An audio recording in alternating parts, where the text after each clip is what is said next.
Hello and welcome back to the Friday Council podcast. Today is episode 30. Big 30. Boop, boop. How's everyone doing? I'll start with David today. You're not too bad. For the next 30, we'll start with David. Yeah. Not too bad. Not too bad. Nice. Easy. Hype. We've got some holiday leave from the system. So I'm feeling high spirits. Nice. The future is full of possibilities for me. Got some nice vitamin D today, so feeling refreshed. Nice, ready to go. Lovely. But yeah, today we are going down the topic of negotiation and the importance or unimportance of is that even Lack a word? of importance. Lack of importance, of negotiating. So you had quite an interesting question, to start us off. Why? What's the point in negotiating? Why not just alpha dog your way through life? Anyone who doesn't agree with you, screw them. Go your own way. What's the value in negotiating? You reckon why that's not a good idea potentially?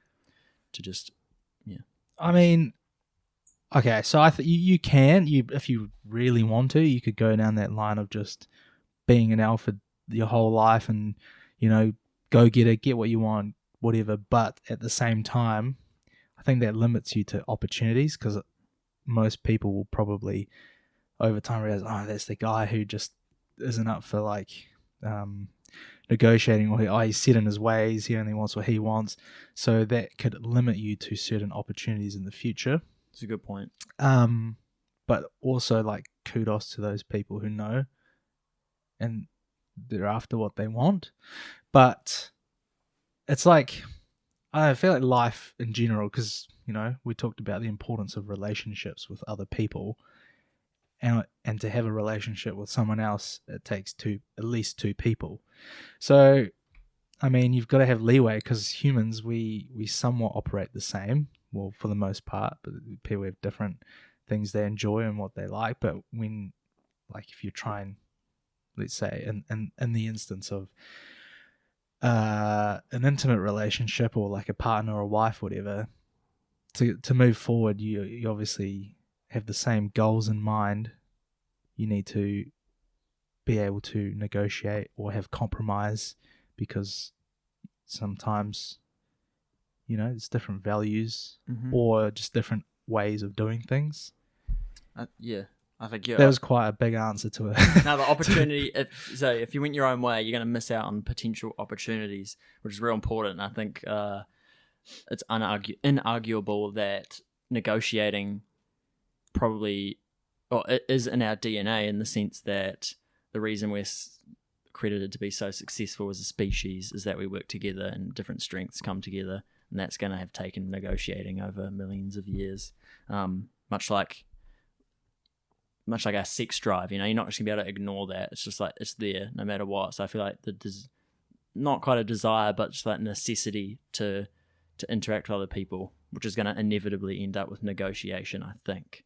Even when it doesn't feel like negotiation, I feel like real subtly you're negotiating emotions and moods with each other. You can't bound into a party. No, party's bad. We don't party here. You can't bound into some office business room real loud and super party vibes, bringing that in. You got to kind of subconsciously negotiate that between meet in the middle somewhere. If you're in a good mood, you got to meet them. Yeah, I remember my last job when you have a new manager will come in, and it doesn't take long for the people working underneath. If you're looking at a hierarchy structure, if they come in way too strong, try and implement something or straight out they've got their ways of doing things, great. But if you don't win the crowd over, it's got to be an uphill battle from the get-go. Yeah. So it's kind of you got to test the waters a bit, how does everyone out here operate?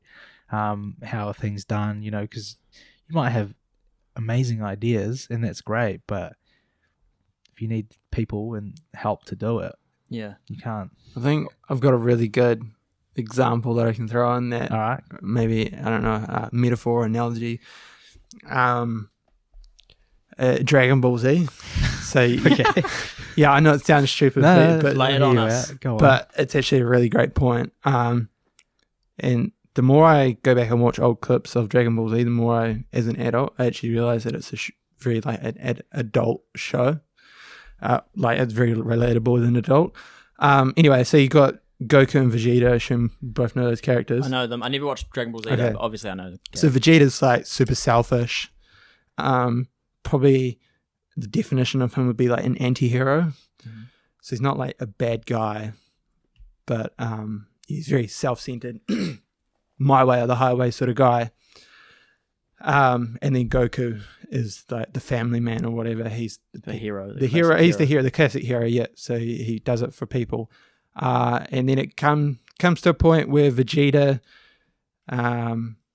decides that he's going to sacrifice himself. He has to sacrifice himself. He's going to, it's one of whatever it's his move. He's going to blow himself up and to blow up Majin Buu. And he asks Piccolo, will I see? Make this as concise as possible. He asks if he'll see Goku in the other life, because in this whatever there's this other life. I guess it's their vision of heaven. Yeah. But it's like being reborn again, sort of thing. He said, and the answer is no. You won't. You won't be given that privilege because Goku dedicated his life to helping others. You dedicated your life to your own selfish desires. So that's kind of a great example. Yeah, it's very relatable. Yeah. So yeah, that's an example of that. Vegeta did it. It was my way or the highway, and then I guess paid the ultimate price in that he wasn't given access to heaven or the afterlife, whatever you want to call it. Yep. Whereas Goku spent his life, I guess, negotiating, navigating, being a people pleaser. Maybe people pleaser, that's got negative connotations, I think. But yeah, being a people person, not being extremely selfish. So funny you mentioned that the afterlife aspect of it. You were saying, and back to your example as well, molding them together of the like the workplace. You know, someone's coming in and implementing something, either it's an attitude or like concrete rules that are just it's kind of like too far. The gap between, or the vibe, if you want to call it, between Group A and Group B implementing what they want, whether it's a mood or rules, is too far. The gap's too far, and so you got to negotiate in the middle if you want to get any progress. Because otherwise, it's like, and so like if you want to convert someone to Christianity, you're not gonna necessarily go real into the deep of it. You're gonna be like, you need to. What do you think happens after you die? You need to edge them in, and that's negotiation. Yes. So I think another way of looking at it is that the upside potential of being, and this is very relatable to me because I've been a fairly selfish person, not intentionally selfish, but just self-centered, keep to myself, doing my own thing. I'm trying to expand my horizons a bit more. So I say anything that I'm saying here is I'm speaking personally, but not just about me. But yeah, your potential is limited if you do stuff by yourself. If you have a tribe of people, network effect, whatever you want to call it. Someone knows someone who has a skill that you need. That's one thing that I guess I'm somewhat regretting, is not having a network at this age. Is where all these adult things. It'd be great if you knew a builder, a painter. Well, I do know one. But all these people who could help you out, and a real estate agent, stuff like that, get you good deals, and that's it. I can go out and do that stuff by myself. I can employ a builder. I can employ a real estate agent, whatever. But that's it. You have to pay. Yeah. And you. It's just not as nice overall. Yeah. You can see how the community vibe is. Yeah. Real good for your mental health. Doors open doors. You feel safe. Yeah. When you have the thicker the net around you, you feel the safer you feel. So I certainly regret having not built up a network.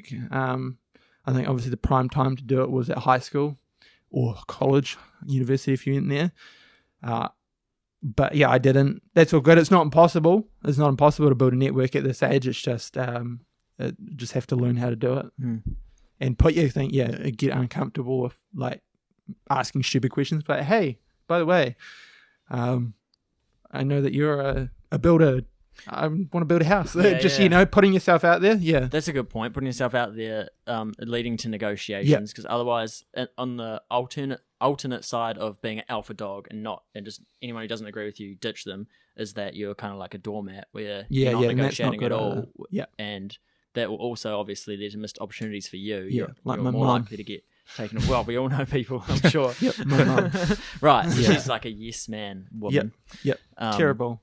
Yeah. And then that makes her, I think in most cases, I can speak for her or about her, that makes her like jaded because she's being used as a doormat and she doesn't want to be, but she doesn't know any other way. And then she becomes jaded, like, I just want me, they want me to do this for them. Do they not think I have a life and all this stuff? And it's like, it's in your power to change Negotiate, that. But she doesn't know how to do it, doesn't realize I think that's that a she can. bigger, that particular example probably more boundary issues. Yeah, but yeah, the boundaries yeah, can yeah. lead to like future negotiations. So Yeah. if you close the door on something, like, okay, so let's say I may have said something in the past, but I've changed. Like, it doesn't necessarily mean because I said it the first time, that's like clear cut. Like, I was willing to change, but if I said that boundary, well, then now it's like, okay, what's the next thing? Well, I'll negotiate. Like, okay, so the example with like my sister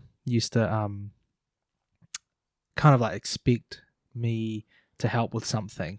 Family. Yeah, and it's like, well, no, I'm willing to do it, but like, give me a heads up first, or ask. It's not like, oh, and she got annoyed at me one time. It's like, oh, you don't want to help out the family. Yeah, all I'm asking is so for toxic. one thing, and I'm like, well, no, that's not what it is. It's I just like need time, or I'm not gonna shift my life to try and help you with what you need. Which may come across as selfish, but then it's like she might think that now I'm just not willing to help. It's like, well, no, now like I'm willing to negotiate. Like, yeah, I'm happy to help. I enjoy hanging out with my family and seeing the niece and nephew, but I wouldn't just show up at her door unannounced. It's like, hey, are you home? Is it okay if I come over? Like, you got to have these negotiation type talks, so that otherwise, it just becomes real toxic real fast. Yeah, and then people become jaded. What do you guys reckon then about? It seems like we've gone on to the topic of negotiations with family specifically. Then I think that's a great like your one. mum probably feels awkward negotiating with a family member about her time because you'd feel like, that's what you do for family. And you shouldn't. I think that's one of these like toxic. Again, I can only speak for my family, but I think it's probably semi-common in Western families. This idea of because your family, that you always have to say yes, you always have to do this, you have to drop everything and greatly inconvenience yourself. And if you don't, that you're an asshole. And that's just so wrong. I don't think that's the case at all. Yeah, of course, there should be a relationship where you can do things for them and they can do things for you, but not a one-way street and not a just you're always expected to do things. I think that's a really bad thing. That is just I think it's very common in families, and it shouldn't be. This idea that you always have to say yes, and it's fair. Knowing your own worth.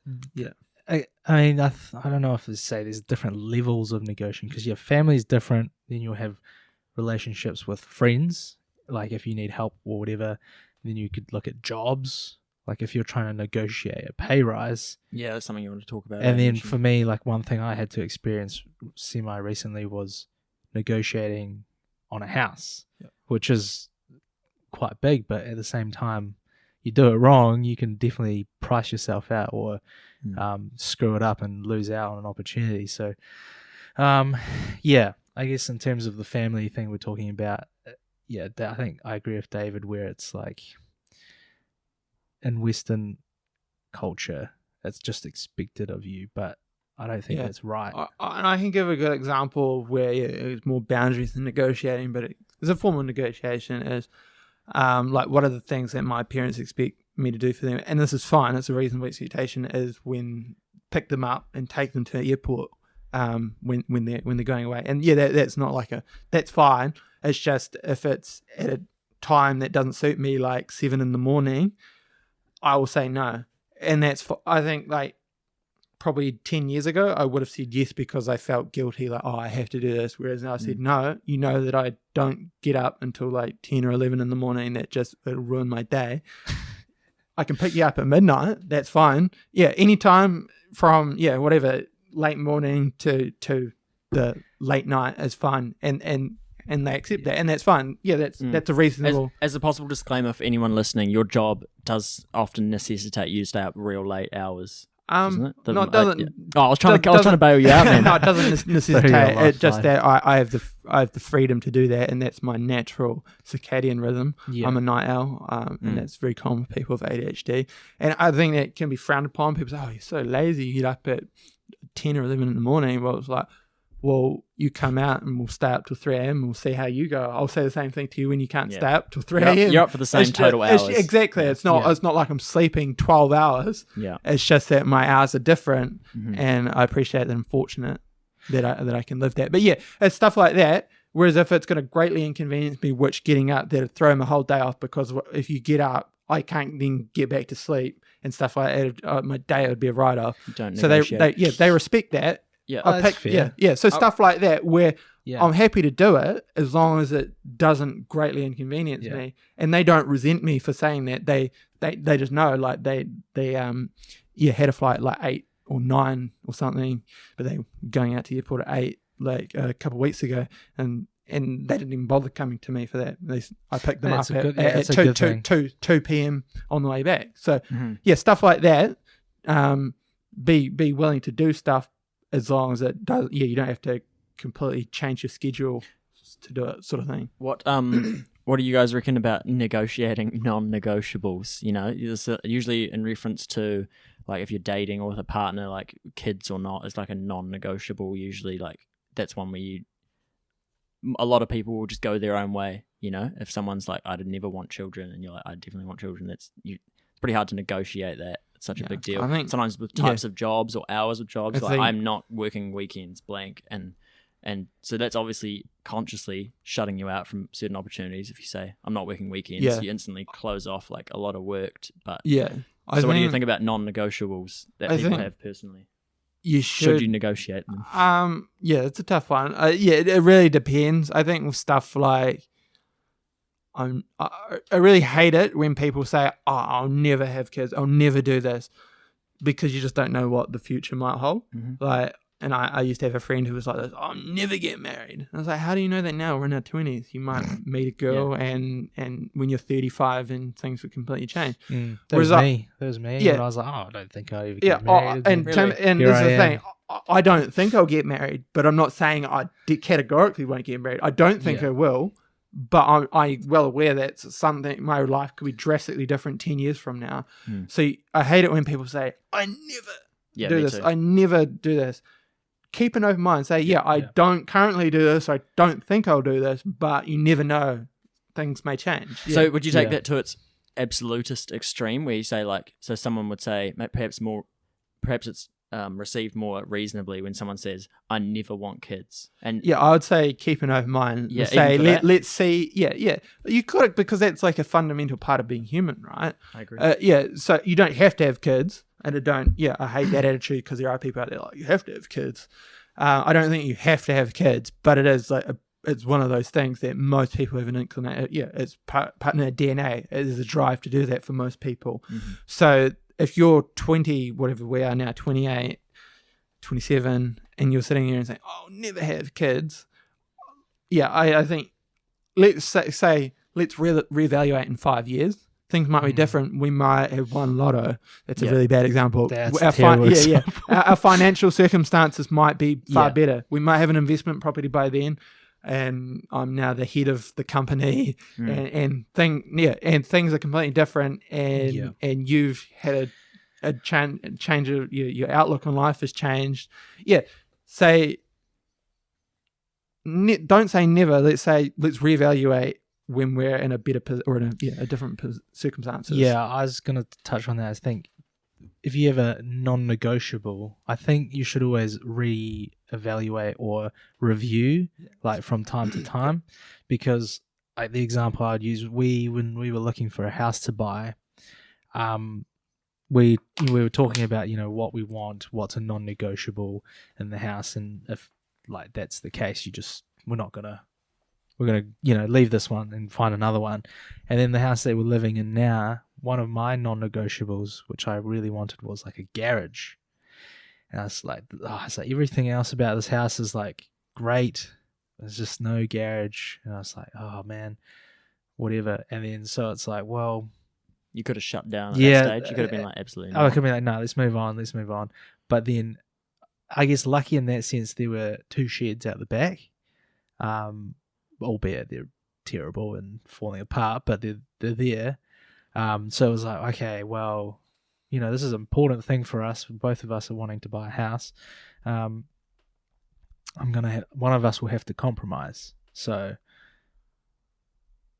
the other thing too was there was a kitchen. The kitchen was a little bit small. Like Judith had already bought a table that it was like her first purchase post working full time. So had a sentimental value, but in the space it wouldn't fit. So both of us were okay, these are non-negotiables, but we had to compromise and negotiate on that. In what ended up happening was, yes, we did go for the house. I am allowed the space out the back, primarily the sheds, and negotiated that I would use her dining table as a desk in the bedroom, not in the office room, converted bedroom, until we eventually move into a bigger place. That way we can keep it. So it's worked out well for both of us. But had we put non-negotiables down and just outright blanket no, then for all we know, we could be still looking for a house. Yeah. So there's things like that. You do need to have leeway and on your non-negotiables. That's quite a full I think example. The only non-negotiables you should have a very I can't think of like an eloquent way of putting it, but like yourself, not self-pride, but like your self-respect, like things like that. Like, I'm not going to be a prostitute to make money sort of thing. Not there's anything wrong with that. But stuff like, you're not going to sell your soul sort of thing. I think those should be your only non-negotiable things like that are very, like if you're religious, whatever, I'm not going to, do something that grossly infringes on my religious beliefs sort of thing. Whatever it is, those sort of things, very sort of personal things, not material things and circumstantial things, just things that are... I think it's possible that even with your religion as well as a non-negotiable, that should still be open-minded. You should still be open-minded to change. That's fair. But a lot of religions explicitly don't allow that. Like, you have to... I don't know. You have to be fully in or fully out. You can't be half in. But that's true. I just want to touch on that because that was a thing before I met. Before I met my wife, it was clear for her that she didn't want to date or marry someone who wasn't interested, because and at the time I was like, man, like that seems pretty closed off. Now that both of us share the same faith, and albeit this like my own decision, not coerced because I wanted to, just to make that point clear. I totally get it, and I was thinking, if that's something that's so important to you, like Dave was saying, where what's the word? Conflicts like your real core personal beliefs, then that's something you probably shouldn't compromise and leave negotiation completely out of it. Yeah, it's like, no, I need someone because this is going to be an important factor for the rest of our lives. I couldn't, I couldn't do it with someone who's not, because then I would feel like something is completely missing from my life. So and you could argue against that and say, you just don't know if you explored dating a Muslim guy, it might be. Well, you could argue by saying like she could have passed up on you because you weren't Christian, and you're happy together. So she potentially could have missed out on something good if you hadn't. Maybe the caveat there would be keep an open mind. For it to be a long-term thing, I only want to date another Christian, but I'll give an agnostic person a chance and see if I can convert them. That's a grey line. It can be a grey personal. Line. But I don't have an issue. You can have you can have non-negotiables. If it can be things like faiths, moral beliefs. Yeah, and yes, you can argue that you shouldn't have those, but I think I can respect those. Yeah, just be open-minded. Yeah, I to think other- when it comes to things like material goods, circumstantial things, like things like I'll never get married. I mean, unless you have this fundamental belief that marriage is a big con and you absolutely hate it, fine, that's all good. You've got this deep, which I don't think most people do. It's just more the idea of never want to be that tied Or down it's sort like of thing. society's way of like telling you it's not the right thing to do. Yeah. So I think when most people say, I'm never going to get married, it's the idea of like commitment, don't want to be tied down to one person, don't want to give up like my partying and stuff like that. I think that's stupid. But yeah, if you did have this crazy, I shouldn't say crazy, but if you did have this out there theory about marriage that it's all a big scam, that's fine. Yeah. That can be your non-negotiable. We don't want to go fully into it, but like, because I've heard that example both ways where some people, I don't never want to get married. They've been together or dating for 10 years and it's like, oh, why do I need marriage to show that I'm committed? It's like, well, if you're committed, why is it such a big deal to you? Like, you should be it goes both ways. circular. It's a Circular. circular thing. It's like what happens first, but then like, I think I see that I point, think it's but different. the point that I'm making is about people who are like single and they say, Right. I'll never get married. That's a little bit, I get that point, but I think there are people out there who are like single like me who are like, I'm never getting married because I love going out, getting pissed with the boys, and marriage will get in the way of that. I think that's stupid, that's short-sighted. And then they'll find out that all their mates will eventually get married, and they're just sitting on the and sidelines. that doesn't mean that you have to get married. No. Yeah. But be open-minded to And I actually I think so. With that example of a guy our age, adamantly refusing marriage, and then all his friends start getting married. There's no shame or weakness in changing your mind. Then I think it relates. We mentioned it's typical of a father. I think when they obviously in the wrong and just double down and don't apologize. And I think it's some kind of like weakness to them. But I just want to say, negotiating could maybe sometimes feel like you're losing. It's like a threat to the ego, and it's actually, and it feels like weakness. You're being weak, especially if it's with a partner. You don't want to you can't help but sometimes think like, that's not fair. Like I negotiated on this and this, and you're negotiating one. But I think it's a sign of strength, and I think it's a superpower if you can move past the need to be right. Yes, exactly my point. Because you can get so much further in life if you can like make. Kind of a good example of this, I think it's a good example. It's the first one that came to my head. It's like when people... It's from Pokemon. No, it's from like Dragon's Den, when people like selling a slice of their business. Very dragon theme today. And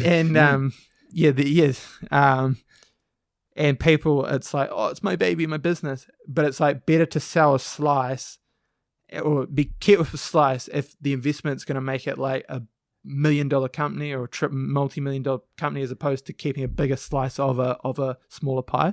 So you can make all these deals, these mutual deals, where you might sometimes be giving up more, or at least giving up more than you want to give, to make someone else happy, but in return, you get like a bigger pie. So I think you can get so much further in life if you can get swallow past your ego. Swallow your ego.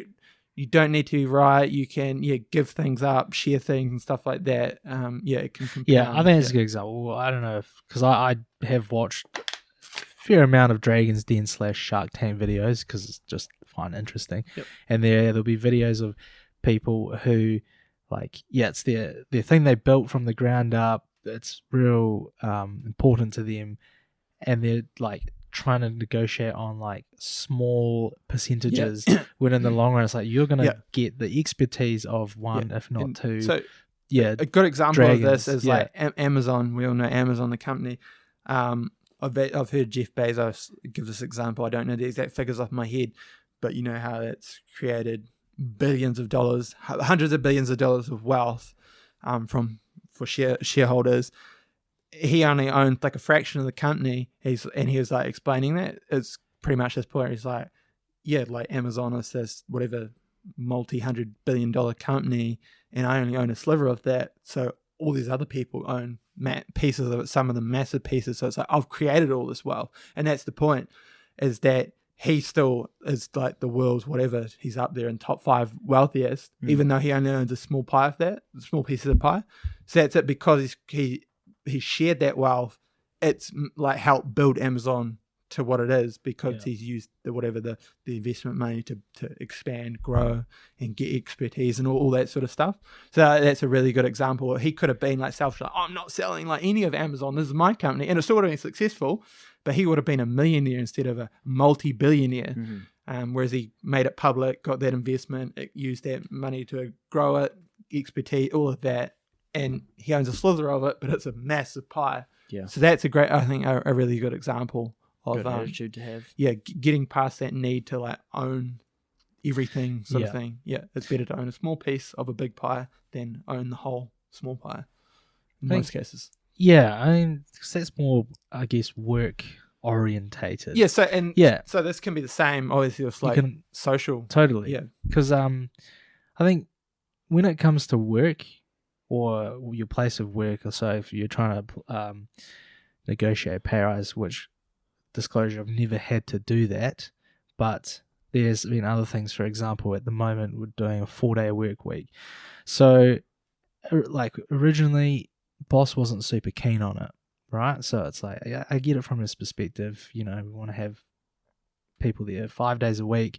but then we had to like pitch it to him. It's like, well, okay, if you look at it this way, we're still doing the same amount of hours in the shorter amount of days. We're generally more productive in those times because you have less, like, I mean, you kind of wanting to get everything less startup, less slow down. Yeah, totally. You have 3 days off, work-life balance, chance to rest, and actually come back to work more refreshed and ready to go. And so, like, it was a thing. It was like, okay, well, you guys trial it out. So, okay, we did it. I think he saw the fruits of it.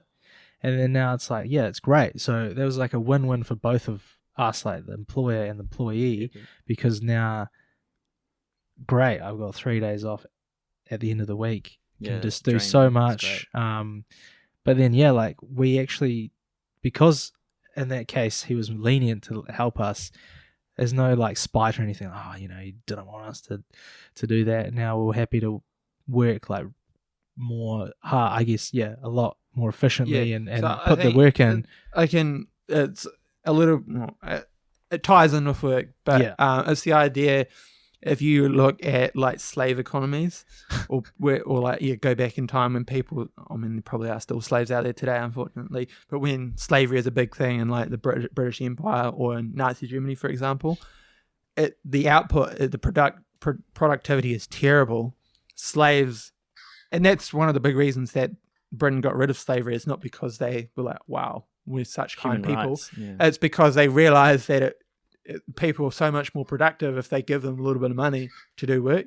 The output is worth paying them the money. So it wasn't because they were like, wow, we're such kind people. It's because, actually we can make far more money and be far more productive if we just give these guys money, because then they invest, they're invested, they're happy. Not so much that they can relax, just enough to keep them wanting the next car. So that's like another good example of where if you treat people like absolute shit, which obviously slavery is like kind of the pinnacle of that, the output, you're not paying them anything, so you think you're getting a great deal. Wow, they're working for nothing. This is a great idea. It sounds great in theory, doesn't it, if you can get a bunch of slaves yourself? But in actual fact, they'll be miserable, they'll be tired, they'll be hungry, all of that. They'll actively want to sabotage you because they hate you. So it's actually far more beneficial to treat them well, and then they'll in turn the workers, and that, like, in a nutshell, that's capitalism. Is that people feel motivated to, because they think they can be rewarded for. There's nothing inherently wrong with that either. No, absolutely not. It's a win-win. It's better than the alternative. So that's like a really good example of that. Again, of sort of like sharing in the pie, mutual beneficial for both parties. Whereas if you just treat people like absolute crap, then sure, you can make them do stuff, but you'll get like 1/10 of the output. Yeah, that's a good idea. And I think this can like tie, so these are sort of financial, economic, work examples. I think the same, holds true like socially as well. How so? well, somewhat have an example, but so it'll be interesting here. I can't think of a great example off the top of my head, but just if you're constantly or let's say you have a friend or an acquaintance, a potential friend, because you both play like the same video game and you love it, but you have completely different political views.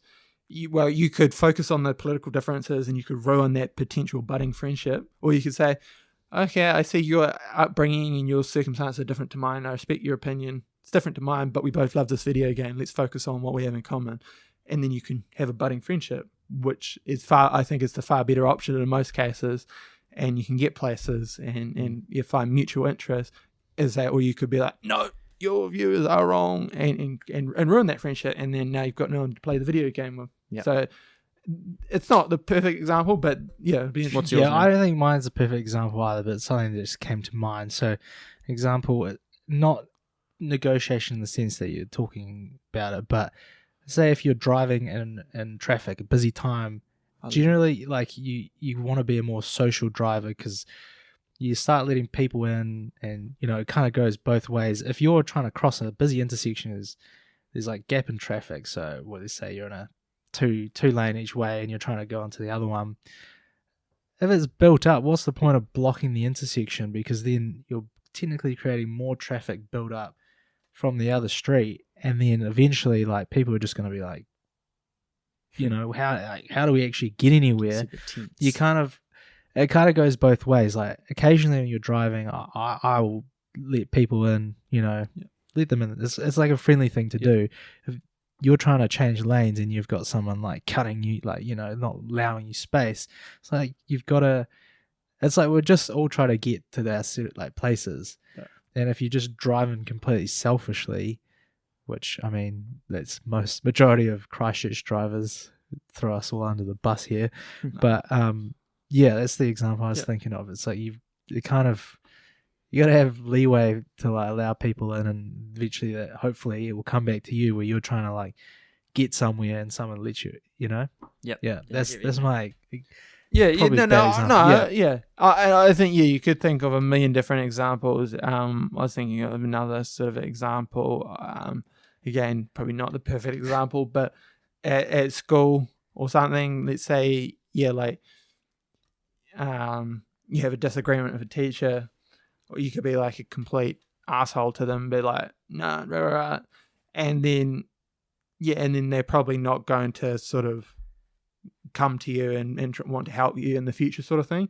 Whereas like you're disagreeing that on one point, and you're getting sort of like what we talked about earlier, like getting one-upping them on one single point, and then it's like you might want to ask them or want their assistance for a different point where it could be useful in the future. If you had to boil down the point from those two examples, what you say is that, how would you boil it down? I think what's the way, like, find common ground. That's probably not the right way to put it. Are you kind of saying like you negotiate? I think socially, just be willing. Yeah, you don't have to agree on everything. Yeah, exactly, and be willing to like hold your tongue.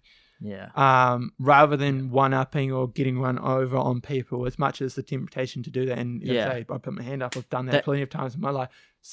In most cases, if not all cases, it's going to be better to, rather than embarrass someone or make them feel like shit or whatever, is to just hold your tongue, because you never know when you want that person's, either whether it be help or just their social interaction later on in life. Yeah. Whereas if you rub them the wrong way, you might ruin that friendship. That's for like a moment of glory. Holding your tongue is kind of a form of negotiation in that respect, right? You're even though you're not, like you say, you're not talking to someone, you're doing it all internally. You're saying like, you're holding. I'm not gonna it's all right. I'm not gonna like hit them up about them voting Greens. Yeah. Well, it works in relationships too. Like, you could try and get the last word in all the time, but that results in a never-ending argument, doesn't it? Yeah, well, that's the thing. You eventually potentially offending the other person. I'll give an example of, and this is where I shouldn't have done this, but I was in a bad mood, so I did it. I had one of these sinus rinse things, so it's just like a little bottle that you fill up with water, and I had it in the shower. And Mum was cleaning the shower, and she thought it was an empty bottle, so she threw it out, and that was on the rubbish day, so it was gone by the time I realized. And I was like, it costs like $16. I could just let this go buy another one. But I'm like, no, I'm in a bad mood. I'm going to make her feel like shit about it. and I did. I said, where's my bottle? Oh, I thought it was empty. I threw it out. And that's so disrespectful, right? And I shouldn't have done that, but yeah, as I'm not perfect. Yeah. But that's like an example of someone might accidentally do something, break something of yours, and they might, or whatever. So an example of that where they don't even realize. You could go back and make a big deal about it, or you could be like, it's $20. Who cares? Yeah.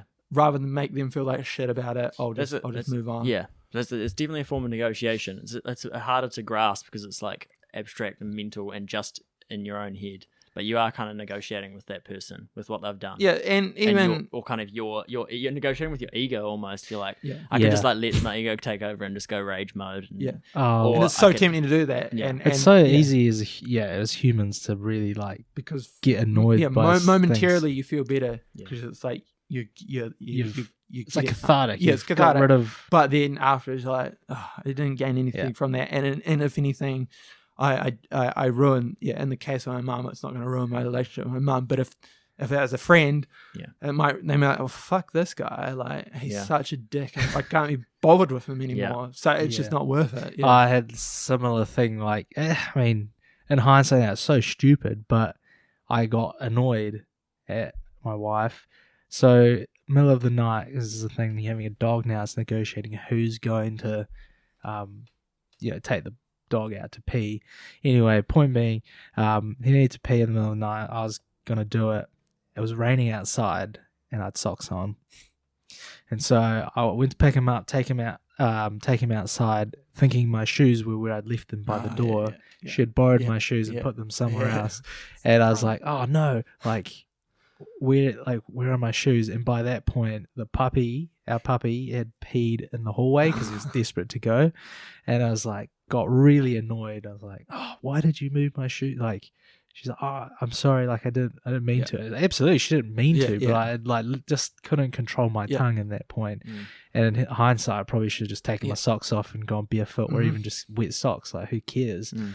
But it's like, oh, now I got to clean up piss in the middle of the night. It's just like frustrated. Compounded. But it's just those things. It's like in the moment, it's so easy to. And I think that's why when we're infallible humans, we just let our emotions get the better of us. And it's kind of, I guess, the point of why we are doing this sort of thing is to like level ourselves up and try and not let things like these affect us going forward as we get older. Yeah, it's a lot of people call it like a spiritual practice. It's a good practice. It's good. They're all lessons, and then as long as you reflect on it and you're like, and you learn from it, then it's still a W. Yeah, it's like one of those things where we've talked about it, where you can flip it on its head, and it's very hard to do. But rather than frame it in a negative way, you can like view it as like this has been a challenge that I've been given. In your case, God has given me this challenge to make me stronger. Yeah, you can flip it. I will be stronger because of this. And I think I used that example of like, don't pray for an easy life, pray for the strength to endure a strong one. So you can like, it's very hard to do, especially in, for example, like this pain that I'm experiencing with my teeth. It's very easy to just focus on them about, oh, this sucks, but I could try and flip on it and about I'll be stronger. I'll be stronger for it. I'll be straight. Yeah, it's a test of my strength sort of thing. Very easy to say that hindsight. Hindsight is one of those things where it's like, why couldn't we know this earlier or in the moment, but we realize it afterwards. Anyway, we're not. They kind of are negotiating with your ego in your own head. I think that's all a good the way time of putting almost. it. Yeah, I think that's such a big one, and I'm not going to sit here and say I've overcome conquered my ego or whatever. And I think some ego obviously is healthy. You don't want, because otherwise then you are like a doormat or whatever. Or you just nobody. Yeah. Or you just the invisible man. But I think I've got my ego under wrap. To an extent. Of course, there's still going to be moments where it gets the better of me. But this is a big one. I don't think most people ever probably have to. I guess they just never think about facing it. But this is a big one that if you want to be a professional trader, that you have to learn because it's often like the need or the want to be right rather than the want to make money. So you're like, this company, it's got to go to 100 or whatever. You want to be right, and then it starts going down. You're like, no, it's good. Yeah, so that's your ego saying like, I don't want to be wrong, rather than saying the smart thing here to do is just cut my losses. Who cares? It's just a stupid company. No, you want to be right. Same with like sports betting. So I've gotten pretty good at that. Because if you don't like overcome that, then you're just going to keep making mistakes. You're like, whatever. I'm never betting on this team again because I lost on them this weekend. That stuff like that is stupid. That's your ego talking. It's like, whatever. It's just one game. If the opportunity presents to bet on this team again in the right circumstances, I'll bet on them. I don't and then know more or less you're like, nah, I shouldn't have done that, and then they end up winning or whatever. And yeah, so you missed out on that. That's your ego. So and people get like that. Recreational gamblers get like that. With like, I don't bet on this team. They have these superstitious beliefs. Like, they screwed me this one time, so I never bet on them again, which is absolutely stupid. And that's the ego. It's like, I don't want to be. The ego. I don't want to be wrong.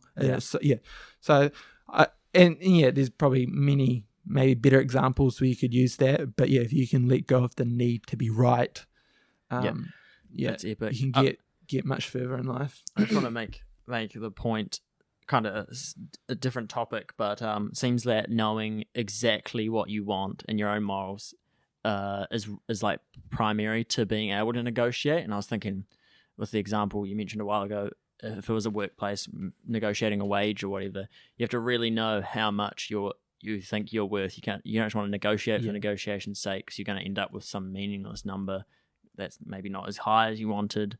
But also, like, I'm thinking in terms of negotiating with, the other example that came to mind was like if you're anti-vax, you need to know like real clearly why you're anti-vax if you're going to negotiate with the government or with yourself whether you should get the vaccine or whatever. There's no point in just being like surface level anti-vax or pro-vax, and I pro-abortion, anti-abortion. You have to really know if you're going to negotiate. Most people aren't like that. Yeah, I think that's the one thing I hated as someone who didn't get vaccinated, is I felt like the typical anti-vaxxer who we can like think of, Brian Tamaki follower. Not that he's necessarily a bad guy. Well, I think he had some good, but just sort of sheep following the shepherd sort of thing. Whereas I was never anti-vax in terms of the fact that I thought the vaccine was bad. Arguably it is, or it can be. Again, nothing is ever black and white. My point was just, to me it's just like the flu vaccine, where it's like, I'm in my 20s, I'm healthy, I don't need it, and it doesn't protect anyone else. And I think that's pretty clear now that it doesn't. So it's just like, it's just not necessary. But I always felt like I was representative of people who were like, oh bro, it's 5G, it gives you like full retard stuff. I think with any of the hot button topics, whether it's like abortion or like trans rights, I think it's extra important with those. If you're going to be, they're going to take negotiation to solve. They're not going to be black or white one way or the other. So if you're going to be negotiating something like abortion with like an anti and a pro, you need to really know like why and have like a real clear understanding where you're coming from. I think otherwise, and that gives power to your negotiation. Yeah, it gives depth to your negotiation. And I don't think most people do. I think they pick up their viewpoints from whatever their parents, their friends, the news, and they're just like, oh, they said that, like this or that. And I used to do that, when I was 20 or younger. You have to for certain things. You just don't have time to have a detailed opinion. I guess I think the healthy way to is just always be skeptical. So you don't. That doesn't mean that you have to, fully, live on the fringe of society. But just you hear like, this global warming, this or that, or this, just like, I don't know. It could be true, but I'm skeptical. I'm not. Yeah, don't just be like, oh damn, yeah, no, that's true. Yeah, just be like, I need more evidence. Yeah. So I think rather than the default mode being like, yep, it's on the news, so it must be true, is be like, it could be true, but I need more evidence. So I think your default mode should be, until I've seen concrete evidence or a better evidence. I'm keeping an open mind. It's like an example I've seen where like a news, like news headlines are generally clickbait titles, or they're trying to get views and get your attention, and then I hear people say like, "Oh, did you hear about this on this article?" 9 times out of 10 they don't even open the article, or if they haven't actually gone through and read it to see what it's saying. It's like, like, I don't want to. It's not the best example, but it would be like everything anti-Donald Trump when he was a president. Well, it's like, oh, did you hear this happened, and you go through and like, well, it's like Trump was impeached. It's like, well, so what does that actually mean? I don't know. Just he's impeached. Sounds bad. Going full circle. It comes back to. Damn it, I forgot what I was going to say. Carry on. No, I wasn't really going to say. It comes back to being for non-negotiables for a lot for these hot button topics. Very quickly, you get into it. This is a non-negotiable for me. Like will never be anti-abortion, or I'll never be pro-abortion. Like, and people have their real strong opinions either way. Yeah. But like we were saying before, being open at least to changing to negotiating your non-negotiables. That's the only way forward. And it's pretty split. It is, and I think for most people, if they looked at their life, I think for most people, certainly in my case, like my views are completely different to what they were 10 years ago. Yeah. Like, for the first time I voted for the Green Party. No, I vote for ACT. Yeah. And at the time, I remember, like, my frame of mind, unemployed, on the benefit, no prospect of creating my own wealth. John Key, evil banker, worked for Merrill Lynch. You just hear these things and they sound bad. GCSB, what's that trade deal that people set up? Teapot Saga. TTP, yeah. No, that's different thing, isn't it? No, TTP. Trasman, whatever. Yeah. I didn't, to this day, I still don't understand what that trade deal, because I've never actually read it, but people said it was bad. So I believe, and John Key, I thought it must be bad. Net neutrality. Yeah, and I didn't have a clue about any of the stuff, but I think it was like Kim.com was a big one rallying against that. And because he seemed like a likable guy, because I was into like pirating stuff. So this is the guy I should be, I can't stand the guy now.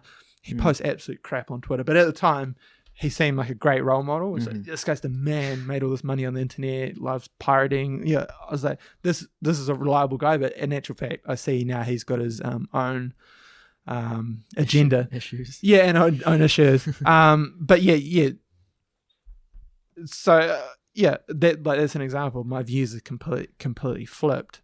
I think my views now, like, are founded in, like, I can understand why I think the way that I think, and in saying I can respect other people. Like, if you're living in abject poverty, you're probably not going to vote for ACT. And I can understand that. I'm not going to be like, you should vote for ACT. I can understand why you'd want to vote for Labour or Greens, because you think that they provide the solution. But for me, I've created my own wealth. Of course, I want to vote for the party that wants no taxes and you just, it's like negotiating with yourself as you get older. It's like, well, I could be stuck in my ways and I'll think this, but then it's like a thing with age. You get older, become slightly, most people anyway, become more wise, and you have experiences hopefully do life right in life, that where if you just followed one simple path, I mean, you go one way, the further you go down the track, you're more likely to become extreme. Whereas if you're going down like a curvy path or whatever, it's like, there's opportunities to have, I guess, I would say it's not a good example, but like Joe Rogan, for example. He's a great... He's traditionally like a democratic person who has some Republican ways of, especially fiscally. Yeah. So it's like, you don't have to be clear cut and put yourself in a box in one thing. You can have different ideas or different, I guess, leeways. And if you're like talking about politics, you're just voting for a party for the sake of, or if it's just one particular policy, well, I think that's ridiculous. Like, because not every party's going to tick every single box. Yeah, I think like Joe Rogan is a great example of the way we should be. And to like make this relevant, I think tying this with negotiation and like not being stuck in your ways is that a lot of people will like, I believe this, so I have to keep believing this forever. I think like Joe Rogan is a great example of a person who doesn't do that. He's like very open about how he used to think that the moon landing is fake and stuff like that, and he doesn't think it's fake anymore. And I'm like that for a lot of stuff. I used to fall for every conspiracy theory, and I still keep an open mind about some of them. But I'm like, I need it. Yeah, I can't say concrete one way or the other. I tend to lean on Occam's razor. It probably happened this way, the conventional way. And so I think like Joe Rogan is a great example of like the mentality to have is like be open minded, be willing to change, and be like, yeah, I was 30, and that's actually and quite old, but he was in his 30s, I think, when he was thought the moon landing was fake. But now he's like, I was young, I was stupid. I don't know if many people, myself sometimes included, see someone being wrong and admitting they're wrong as a strength. Now I'd say I hope I do. Trump, if the news, if the news is like, yeah. you know, hey, we like yesterday we reported this. Sometimes, very rarely, they'll do it, Yeah, and they'll say we got this wrong. What they said, yeah, and I don't know if anyone, when it's the news, is looking at it like, oh, screw the news, like you got it wrong. It's like, oh, you're acknowledging that it was right. I think it depends on the way that you present yourself. If you like, I was wrong, and then you start apologizing, like, I'm so sorry, and like, I'm a fool, and like start degrading yourself. Yeah, people then disrespect you. But if you're like, oh, I was wrong, I was stupid, and now I'm wiser, and like own it, which I think Joe Rogan does a good job of, then people are like, so you can like admit that you're wrong and still be like a man. It garners more trust. It's like, I can trust this person. If you haven't been wrong and you're an adult, you're lying. You're either someone who's done some wrong things in your life, or you're a liar. There's two kinds of people. I also wanted to say something one of you guys mentioned highlighted the danger or the obvious downside to any kind of all-encompassing or large belief system, whether it's like a political party's belief system or like organized religion or anything, in that it can close you off to your non-negotiables. It creates non-negotiables. We're like, a boy who wants to be a girl is a girl, and it's a non-negotiable, and I think it's so same with like. Yeah, if there is a goal that's a non-negotiable for me, it definitely is. Like, and it's so tempting, and I think probably we're hardwired to like be stuck in our ways and subscribe to one tidy philosophy, worldview.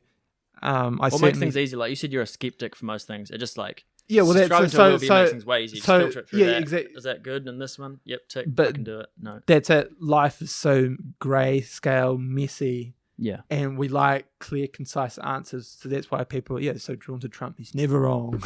He's always right, and so confident about it. So that's very tempting to gravitate towards that. Whereas if you like look at someone, not that I'm saying I'm like the greatest example of it, but you can probably see it in me.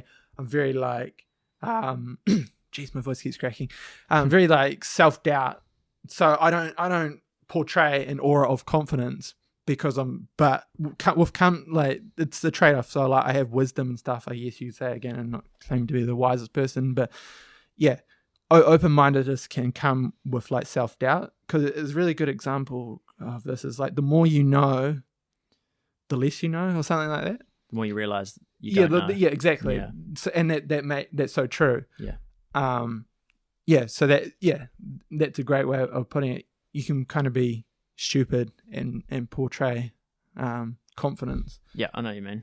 And vice versa, you can be like highly intelligent, wisest person out there, and be like super like lacking confidence and super like down on because it's so murky. It's super epic. It's super encouraging though, to like the more you learn in life, the more you realize you don't know, which is just the more you go. It's like you think logically in like a video game. The more you level up, you get closer and closer to the end. But the more you level up in life, it just keeps getting bigger, and you get like more opportunities. Yeah, I think it'd be kind of like let's say like a scientist or a genius. They might be so incredibly intelligent, but they lack the social skills. So how are you gonna like prove your thesis or your what you're trying to explain if you can't actually articulate it? It's like, well, you're stuck in a dead end. Yeah, it is a big problem still with science, isn't it? Yeah. At least so now, podcasts. And Mr. Huberman's doing a good job of that. I think he's doing a great job. Yeah. Good old Dr. Andrew Huberman. Anything else? Negotiations you wanted to mention, Nav or David? I'm drawing a blank here. Yeah. Good. I'm good. Yeah, nothing. I think just tying it back to Yeah. be willing to give some up, and be willing to be wrong or hold your tongue. So even if you're not willing, they're two separate things. Be willing to be wrong, and also be willing to just hold back where you could correct someone, and that can take many different forms, because in a lot of cases it's probably not worth it. Yeah, epic. Negotiating your non-negotiables. Someone's definitely said that before, but I came up with it on my own, I swear.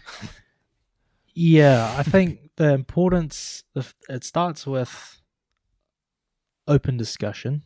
So, if you're talking about the negotiation in like a verbal sense, you're obviously with honest intentions. Yeah, honest intentions. You're going to share your idea, and the other person shares their idea, and then maybe you need to clarify why, like what the importance is, or like if it's for a goal. So let's say, your partner is a spender and you're a saver, but you're wanting to buy a house. Well, it's like, okay, they might be stuck in their ways where they just want to keep spending, but if they also want to buy a house, you need to clarify this is your goal.